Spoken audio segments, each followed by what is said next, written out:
পরিবহন ব্যবস্থা স্বাভাবিক হওয়ায় রাজধানীর বাজারে কিছুটা কমেছে সবজির দাম, তবে বাড়তি চাল, আলু, পেঁয়াজ, মুরগি ও মাছের দাম। ভরা মৌসুমেও ইলিশের কেজি 1800 থেকে 2000 টাকায় বিক্রি হচ্ছে। এদিকে বাণিজ্য প্রতিমন্ত্রী এহসানুল ইসলাম টিটু বলেছেন, টিসিবির মাধ্যমে পেঁয়াজ আমদানি ও বিক্রির পরিকল্পনা চলছে, পাশাপাশি জোর দেওয়া হচ্ছে চালের সরবরাহ ঠিক রাখার। আরও জানাচ্ছেন হুমায়ুন চিস্তি। পরিবহন ব্যবস্থা স্বাভাবিক হয়ে আসায় কমেছে সবজির দাম।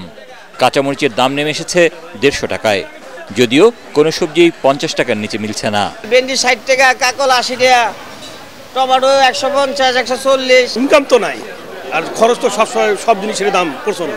আমদানি যথেষ্ট হলেও দাম কমেনি পেঁয়াজের। দেশি পেঁয়াজ বিক্রি হচ্ছে 120 টাকা কেজি।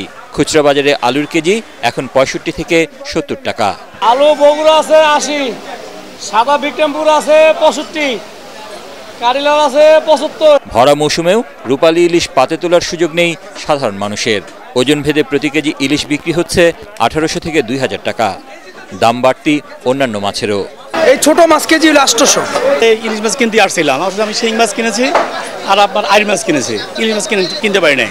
মজুদ ও সরবরাহ পর্যাপ্ত থাকার পরেও এক সপ্তাহে চালের দাম বেড়েছে কেজিতে 4 থেকে 5 টাকা।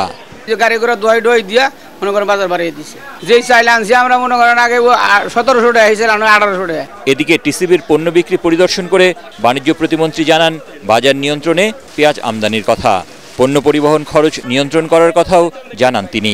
আমাদের কিন্তু পর্যাপ্ত পরিমাণে চাল আছে, আপনারা কোনো বাজারে কিন্তু কোনো জিনিসের কমতি পারবেন। মিল থেকে পাইকারি পর্যায়ে এটা আমরা মনিটরিং করতেছি। টিসিবির মাধ্যমে পেঁয়াজ এনে অন্তত ঢাকা এবং শহরের আশেপাশে আমরা পেঁয়াজটা টিসিবির মাধ্যমে দিব, সেই প্রচেষ্টা কিন্তু আমাদের অব্যাহত আছে। টিসিবির মাধ্যমে পণ্য বিক্রির পরিধি আরও বাড়ানো হচ্ছে বলেও জানান বাণিজ্য প্রতিমন্ত্রী। হুমায়ুন চিস্তি, এটিএন বাংলা, ঢাকা।